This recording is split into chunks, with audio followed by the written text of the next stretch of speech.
अंतरराष्ट्रीय मंच पर एक ऐसी बिसात बिछ चुकी है जहां महाशक्तियां अपनी चालें तो चल रही हैं, लेकिन कूटनीति के बंद कमरों से जो खबरें छनकर आ रही हैं वो दुनिया की आंखों में धूल झोंकने जैसी हैं। यानी कि पश्चिम एशिया के सुलगते रेगिस्तान में शांति का नाटक रचा जा रहा है, लेकिन हकीकत यह है कि खोदा पहाड़ और निकली चुनिया। दरअसल अमेरिकी राष्ट्रपति डोनाल्ड ट्रंप ने बड़े जोर शोर से ईरान के साथ बैठक का ढिंडोरा पीटा था, मगर ईरान ने साफ कह दिया है कि अमेरिका के साथ उसकी सीधी बातचीत की कोई योजना नहीं। यह अमेरिका के मुंह पर एक ऐसा करारा तमाचा है जिसने वॉशिंगटन के हुक्मरानों की रातों की नींद उड़ाकर रख दी। नमस्कार दोस्तों, आप देख रहे हैं हमारा एक खास शो विश्व युद्ध और मैं हूं आपके साथ तानिया त्यागी।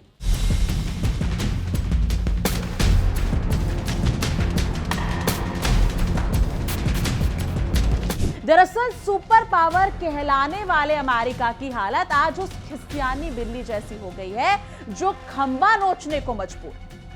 ट्रंप के दो बेहद खास दूत, उनके दामाद जेरेड और पश्चिम एशिया मामलों के विशेष दूत स्टीव विटकॉफ मंगलवार को कतर की सरजमी पर उतरे तो थे बड़ी उम्मीदें लेकर, लेकिन ईरान ने उनके अरमानों पर पानी फेर दिया। दरअसल तेहरान ने साफ और कड़े शब्दों में दुनिया के सामने ये जाहिर कर दिया कि दोहा में अमेरिका के साथ किसी भी स्तर की कोई हाई लेवल मीटिंग नहीं होने वाली।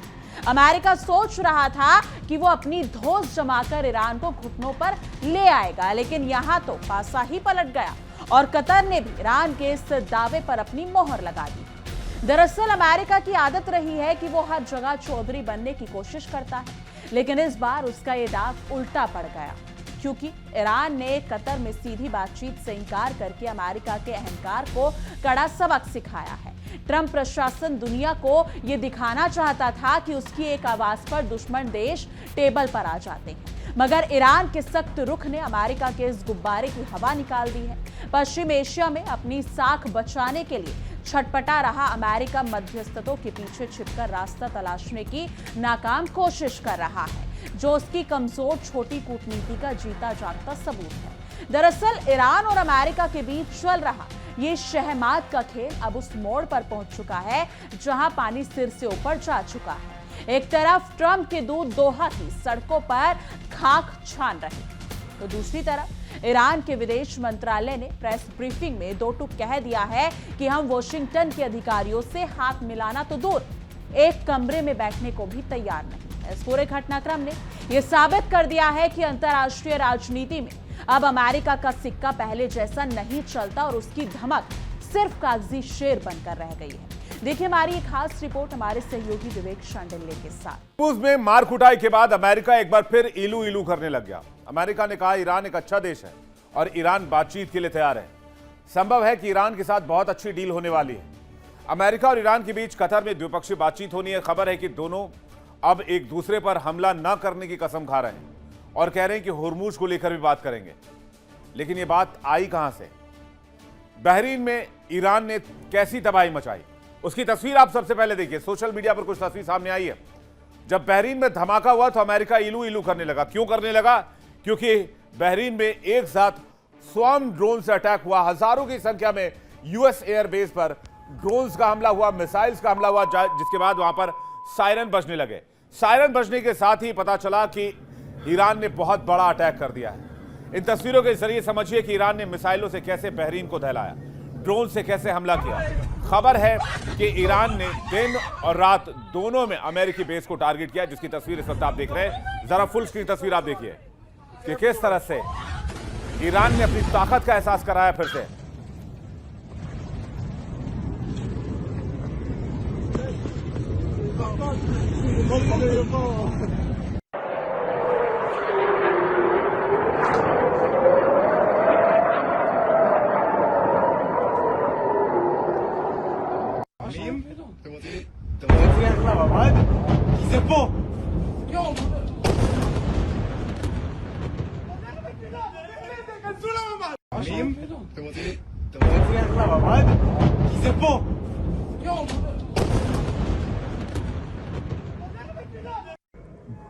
Bro.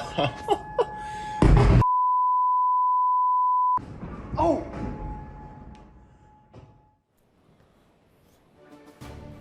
तो ये वजह थी कि अमेरिका कह रहा है कि अब बातचीत से इस मसले का हल निकालेंगे। my Bahrain God. के अलावा ईरान ने कुवैत और जॉर्डन में भी हमले किए, उसकी तस्वीरें भी सामने आई। बीते 17 जून को जब समझौता हुआ तो दोनों देश समझौते का पालन करने की बात कहते रहे, लेकिन होर्मुज को लेकर कुछ भी क्लियर नहीं था। होर्मुज को लेकर सब कुछ कंफ्यूज नजर आया। ईरान को लगा कि अमेरिका ने होर्मुज पर पूरा अधिकार दे दिया है, लेकिन अमेरिका ने यह समझा कि उसने ईरान को क्लीन चिट दे दी है कि सारे जहाज बिना शुल्क के वापस निकलेंगे। बस यहीं से असल कंफ्यूजन शुरू हुआ। अमेरिका और आईएमओ ने ओमान की देखरेख में जहाजों को नए रास्ते से निकालना शुरू किया तो ईरान ने जहाजों पर हमले शुरू कर दिए, ड्रोन अटैक कर दिया और इसके बाद ही मिडिल ईस्ट में गदर पार्ट 2 की शुरुआत हुई। ईरान ने जहाज पर हमला किया तो अमेरिका ने ईरान पर दोबारा अटैक किया। फिर ईरान ने दूसरे दिन जहाज पर फिर हमला कर दिया तो अमेरिका ने दूसरे दिन भी ईरान पर बमबारी की और कार्रवाई जारी रखी। और उसके बाद ईरान को जब गुस्सा आया तो उसने बहरीन में कहर ढा दिया। कहते हैं बहरीन में ईरान ने ऐसी तबाही मचाई कि अमेरिका तत्काल बातचीत की बात करने लगा और कहा कि हाँ, होर्मुज को लेकर कुछ कंफ्यूजन है, उसे दूर करने की कोशिश की जा रही है, उसे बैठकर डील में बातचीत कर ली जाएगी। हालांकि बाद में ईरान भी इस बातचीत के लिए राजी हो गया और दोनों ने एक दूसरे के लिए कस्में खाई कि हम एक दूसरे पर हमला नहीं करेंगे। तो आपने जो तस्वीरें देखी उससे अंदाजा लगाइए कि ईरान ने अमेरिकी बेस को किस तरह से धुआं धुआं किया और अमेरिका ने किस स्केल पर ईरान पर हमला किया। दरअसल ईरान और बहरीन की दूरी ज्यादा नहीं, समंदर के हिसाब से देखें तो ईरान और बहरीन के यूएस बेस की दूरी मात्र 300 किलोमीटर के आसपास है। यानी होर्मुज का इलाका जो मिसाइल पार करेगा वो सीधे आकर बहरीन में गिरेगा। खबर है कि ईरान ने बहरीन में अमेरिका के 5वें बेड़े के मुख्यालय और एक अमेरिकी बेस को निशाना बनाया है। ईरान ने सबसे पहले बहरीन में शेख ईसा एयरबेस को निशाना बनाया, जहां काफी तबाही मचाई। इस तबाही का विजुअल हम आपको दिखा चुके हैं। अब आप समझिए कि ईरान खूंखार क्यों हो गया और बहरीन पर इतना डेडली अटैक क्यों कर रहा था। मिसाइल से 3 मिनट में अटैक हुआ है शेख ईसा एयरबेस पर। ईरान से दूरी है तकरीबन 350 किलोमीटर। 2000 यूएस और बहरीन सैनिक मौजूद रहते हैं यहां पर F-16 फाइटर जेट्स की तैनाती रहती है। यहां पर F-15 लड़ाकू विमान की तैनाती रहती है। बेस पर जासूसी विमान P-8A पोसाइडन भी मौजूद रहता है।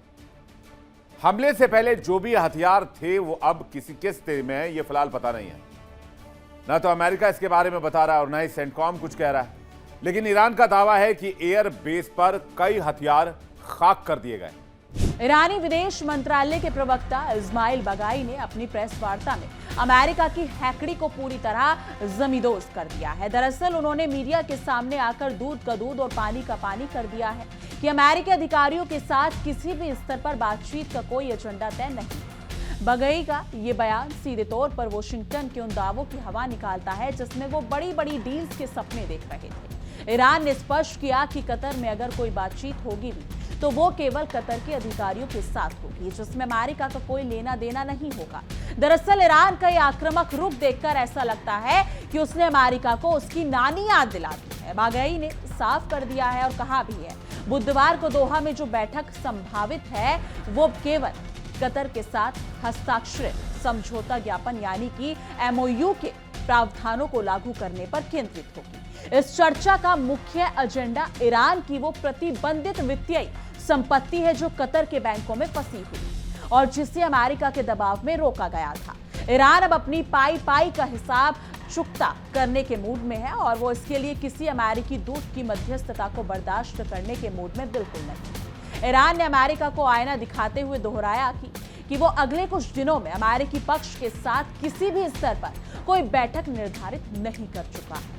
ये बयान अमेरिका की उस कूटनीतिक साख पर करारी चोट है जो खुद को दुनिया का सबसे बड़ा संकट मोचक बताता फिरता है। कतर के बैंकों में ईरान का करीब $6 अरब का फंड फ्रीज पड़ा है और कतर के विदेश मंत्रालय ने भी पुष्टि की है कि ये भारी भरकम रकम अभी तक तेहरान को ट्रांसफर नहीं की जा सकी है। अमेरिका इस फंड को एक हथियार की तरह इस्तेमाल करना चाहता था, लेकिन ईरान ने उसके इस चाल को भांप लिया।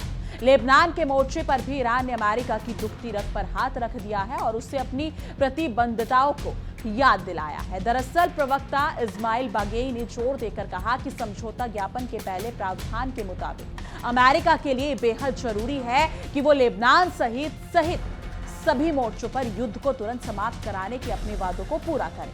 अमेरिका अक्सर शांति का मसीहा बनने का ढोंग करता है, लेकिन युद्ध की आग में घी डालने का काम भी उसी का होता है।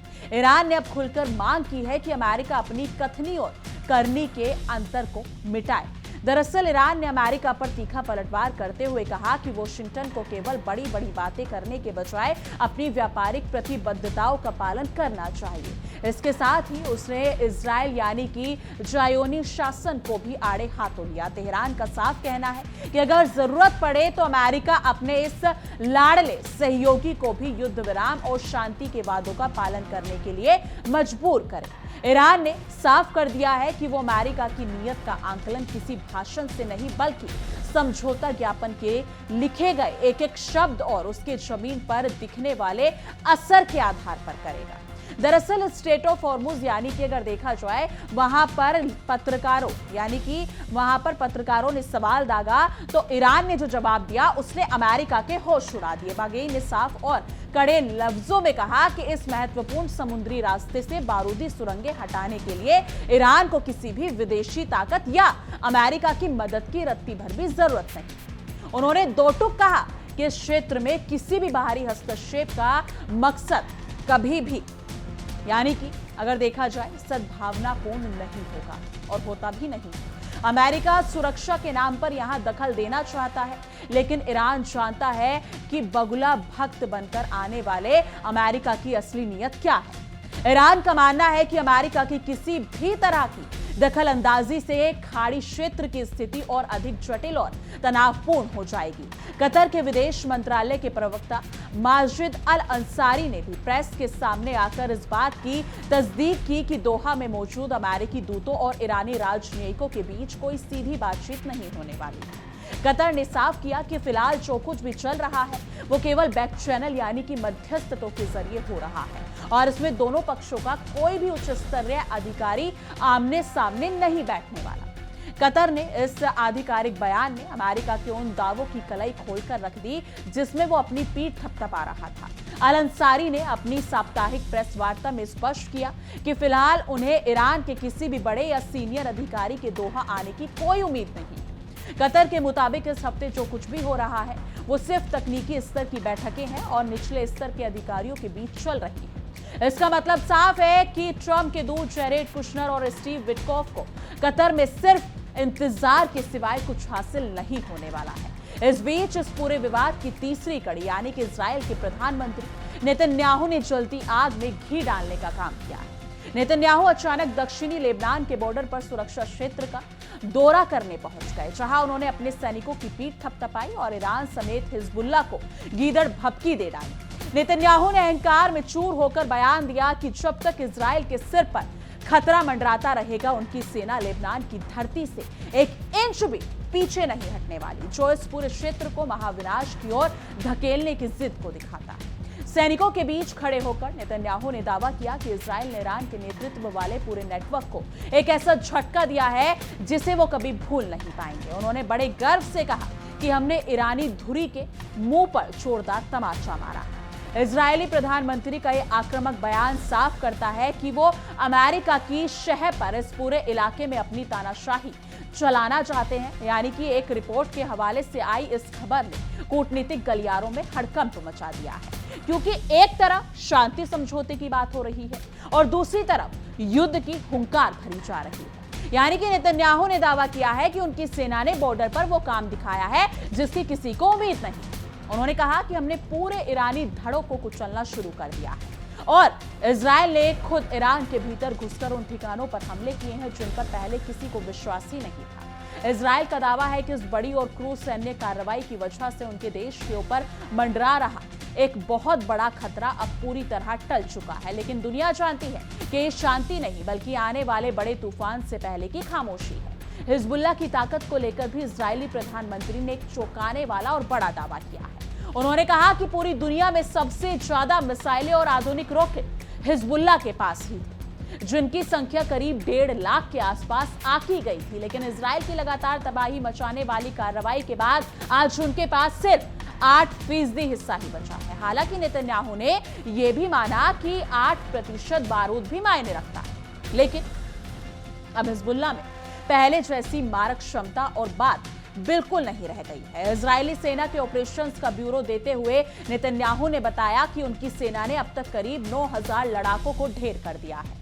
इनमें से सैकड़ों लड़ाकू तो पिछले कुछ हफ्तों के दौरान ही मारे गए थे। इजरायली पीएम ने साफ किया कि अब उनकी रणनीति और सोच पूरी तरह बदल चुकी है और वो किसी भी आतंकी या विरोधी सेना को अपनी सीमा पर आकर पैर पसारने की इजाजत नहीं देंगे। यही वजह है कि इजराइल अब लेबनान के साथ साथ गाजा पट्टी में भी एक नया सुरक्षा क्षेत्र यानी बफर जोन तैयार करने में जुटा है। ये बफर जोन इजराइल अपनी सीमा के अंदर नहीं बल्कि लेबनान और गाजा की जमीन पर कब्जा करके बना रहा है।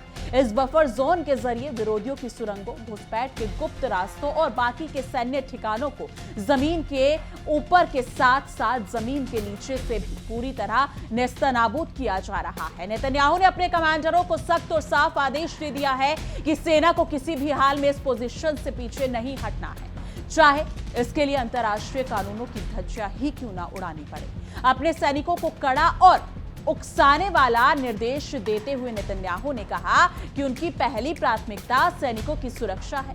उन्होंने कहा कि अगर तुम्हें अपनी जान या अपने साथियों पर कोई भी मामूली या खतरा नजर आए तो बिना किसी मुख्यालय या सीनियर के आदेश का इंतजार किए तुरंत अपनी बंदूकें खोल दो और कार्रवाई करो। दरअसल इजरायली प्रधानमंत्री के मुताबिक बिना सोचे समझे तुरंत एक्शन लेना ही उनका सबसे कड़ा और पहला आदेश है। उनका ये बयान साफ करता है कि वो इस युद्ध को थामने के मूड में बिल्कुल नहीं है। नेतन्याहू ने यहां तक दावा किया है कि आज इस बर्बर कार्रवाई की वजह से ही दोनों देश एक दूसरे की संप्रभुता को स्वीकार करने पर मजबूर हुए हैं। उन्होंने ईरान और हिजबुल्लाह को सीधी चेतावनी देते हुए कहा कि यहां से बोरिया बिस्तर समेटकर निकल जाओ, तुम्हारा यहां कोई काम नहीं। उन्होंने कहा कि दो देश आपस में शांति चाहते हैं, लेकिन जब तक हथियारों से लैस हिजबुल्लाह इजराइल के लिए खतरा बना रहेगा तब तक इजरायली सेना वहीं डटी रहेगी। ये बयान साफ करता है कि कतर में चल रही शांति वार्ता सिर्फ एक छलावा। इस पूरी जंग का सबसे बड़ा पेच अब स्ट्रेट ऑफ हॉर्मुज की नाकेबंदी और ईरान के न्यूक्लियर प्रोग्राम यानी कि परमाणु कार्यक्रम पर आकर अटक गया है। यही वजह है कि अमेरिका और ईरान के बीच इस पीस डील पर अनिश्चितता के काले बादल और गहरे हो गए। दोहा पहुंचे ट्रंप के दूतों की ईरान के साथ हाई लेवल मीटिंग न होना इस बात का पुख्ता प्रमाण है कि अमेरिका की कूटनीतिक चालें औंधे मुंह गिर चुकी है। कतर के अधिकारियों के मुताबिक इस हफ्ते सिर्फ तकनीकी पहलुओं पर भी चर्चा सिमट जाएगी। अमेरिका और ईरान के बीच चल रही इस डिप्लोमेटिक नौटंकी को कतर के बयान से बहुत बड़ा झटका लगा है। कतर के एक वरिष्ठ अधिकारी ने साफ कर दिया है कि दोहा पहुंचे टॉप अमेरिकी दूत ईरान के साथ किसी भी आधिकारिक टेबल पर नहीं बैठेंगे। इस फैसले के बाद ईरान युद्ध को हमेशा के लिए रोकने और दुनिया के सबसे महत्वपूर्ण व्यापारिक मार्ग स्ट्रेट ऑफ हॉर्मुज को जहाजों की आवाजाही के लिए फिर से पूरी तरह खोलने की कोशिशों की प्रोग्रेस पर एक बहुत बड़ा प्रश्न चिन्ह खड़ा हो गया है। अमेरिका का मध्य पूर्व में शांति स्थापित करने का दावा एक बार फिर खोखला साबित हुआ है। कतर के विदेश मंत्रालय के प्रवक्ता माजिद अल अंसारी ने स्पष्ट किया कि इस हफ्ते की बातचीत केवल क्षेत्रीय सुरक्षा जैसे मुद्दों पर तकनीकी स्तर तक ही सीमित रहेगी। उन्होंने उम्मीद जताई कि बाद में शायद इससे सीनियर लेवल तक बढ़ाया जा सकता है, लेकिन मौजूदा हालात को देखकर ये केवल एक दूर की कोड़ी की नजर आती है। अमेरिकी राष्ट्रपति डोनाल्ड ट्रंप के दामाद जेरेड और दूत स्टीव विटकॉफ के मंगलवार को दोहा पहुंचने से ठीक पहले वीकेंड में जो गोलीबारी हुई थी उसने अमेरिका की नीयत को साफ कर दिया है। इस गोलीबारी की घटना ने अमेरिका और ईरान के बीच बीती 17 जून को हुई अंतरिम समझौते की कड़ी तरीके से परीक्षा ले ली है। इस 14 बंधुओं वाली अंतरिम समझौते में दोनों पक्षों को इस खूनी लड़ाई में एक स्थायी युद्ध विराम पर आम सहमति बनाने और बातचीत के लिए 60 दिन का समय दिया गया था।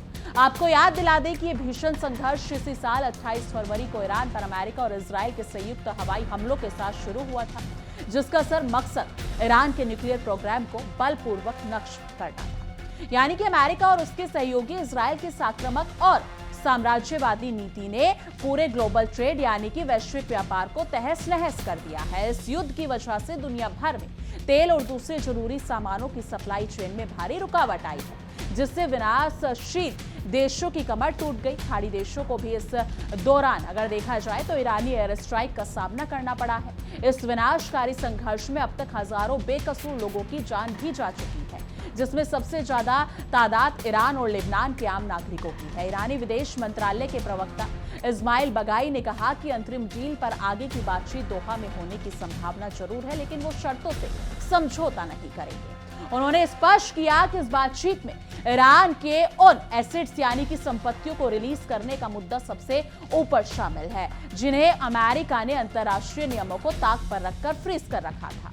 बगाई ने वॉशिंगटन को कड़ा संदेश देते हुए कहा कि आने वाले दिनों में अमेरिकी पक्ष के साथ किसी भी स्तर पर कोई मीटिंग तय नहीं की गई है, जो अमेरिका के अहंकार पर एक बड़ा प्रहार है। दूसरी तरफ अपनी थू-थू होते देख व्हाइट हाउस ने सोमवार को एक बयान जारी कर अपनी इज्जत बचाने की कोशिश की। व्हाइट हाउस ने दावा किया कि जेरेड कुशनर और स्टीव विटकॉफ दोहा में हाई लेवल मीटिंग करेंगे और टेक्निकल बातचीत भी फिलहाल जारी रहेगी। यह अमेरिका का पुराना पैतरा है, जहां वो अपनी कूटनीतिक हार को भी जीत के रूप में पेश करने की कोशिश करता है। लेकिन जमीनी हकीकत यह है कि ईरान ने अमेरिका को कतर की मध्यस्थता के पीछे लाइन में खड़ा कर दिया है। कतर के अधिकारी माजिद अल अंसारी ने भी खुलासा किया कि ये बातचीत किसी एक मुद्दे पर नहीं बल्कि कई अलग अलग ट्रैक्स पर चल रही है। उन्होंने बताया कि हमारा न्यूक्लियर साइट पर एक अलग ट्रैक है, आर्थिक और स्ट्रेट परफॉर्मेंस के मुद्दे पर एक दूसरे ट्रैक चल रहा है और क्षेत्रीय सुरक्षा पर एक तीसरा ट्रैक काम कर रहा है। यानी बातचीत के नाम पर मुद्दों का ऐसा मकड़जाल बुन दिया गया है जिससे परमाणु कार्यक्रम, आर्थिक प्रतिबंध और क्षेत्रीय सुरक्षा जैसे जटिल विषय उलझ कर रख गए। इन तमाम डिप्लोमेटिक उठापटक और अनिश्चितता के बावजूद अंतर्राष्ट्रीय बाजार में तेल की कीमतों में भारी गिरावट दर्ज की गई है। कूटनीतिक गलियारों में डी एस्केलेशन यानी कि तनाव कम होने की हल्की सी उम्मीदों के बीच तेल बाजार में ये नरमी देखी गई, ताकि आर्थिक विश्लेषकों के मुताबिक साल 2020 में आई वैश्विक कोविड-19 महामारी के बाद से तेल बाजार के लिए सबसे बड़ा तिमाही नुकसान बताया जा रहा है, जिसने वैश्विक अर्थव्यवस्था की अनिश्चितता को और बढ़ा दिया है। लेकिन कागजी सीज फायर और वार्ताओं के दावों के बावजूद जमीन पर तनाव रत्ती भर भी कम नहीं हुआ।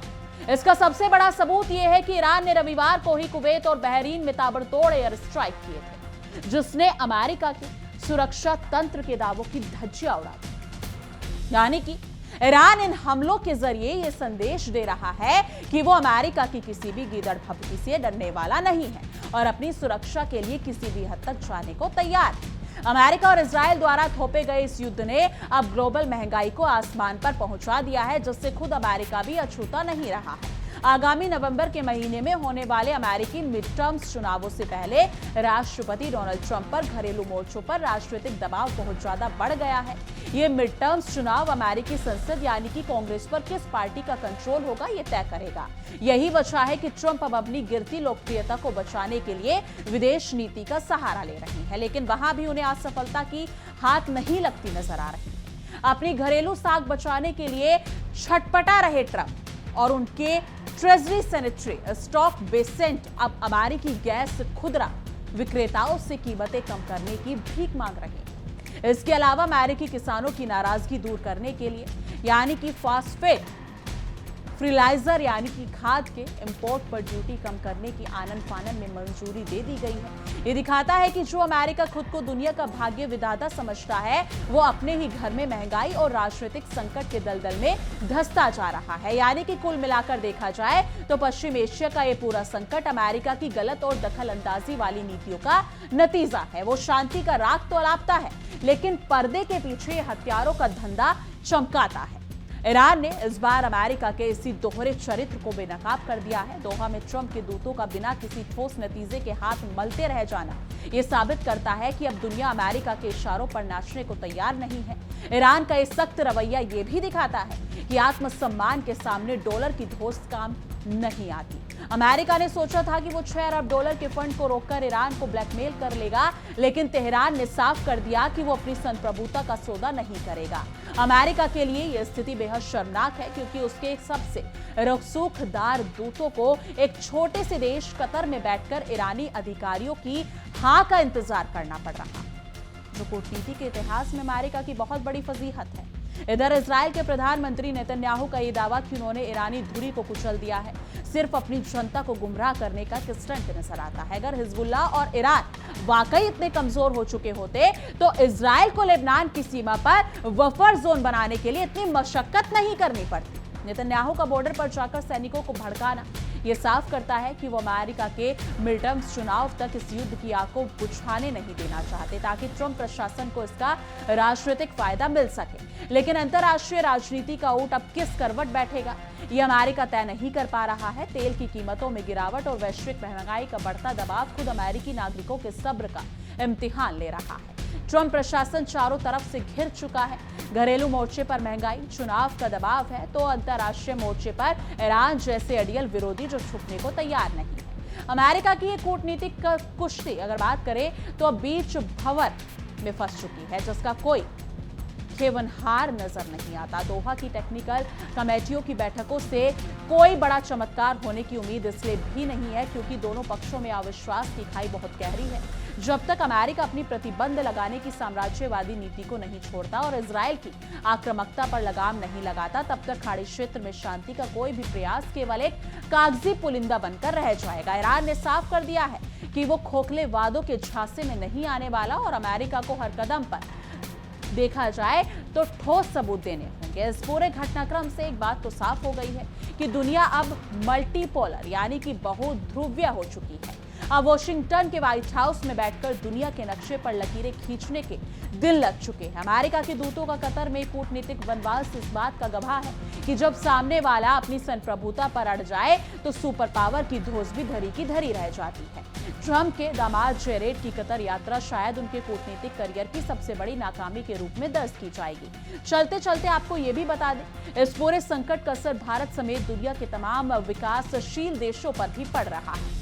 स्ट्रेट ऑफ हॉर्मुज की सुरक्षा और तेल की सप्लाई में आने वाली हर रुकावट वैश्विक अर्थव्यवस्था के लिए एक नया झटका साबित हो रही है। लेकिन अमेरिका को इसकी कोई परवाह नहीं, वो सिर्फ अपने राजनीतिक हितों को साधने में लगा है। ईरान ने अमेरिका के इस खेल को बिगाड़कर ये दिखा दिया है कि अब ईद का जवाब पत्थर से दिया जाएगा।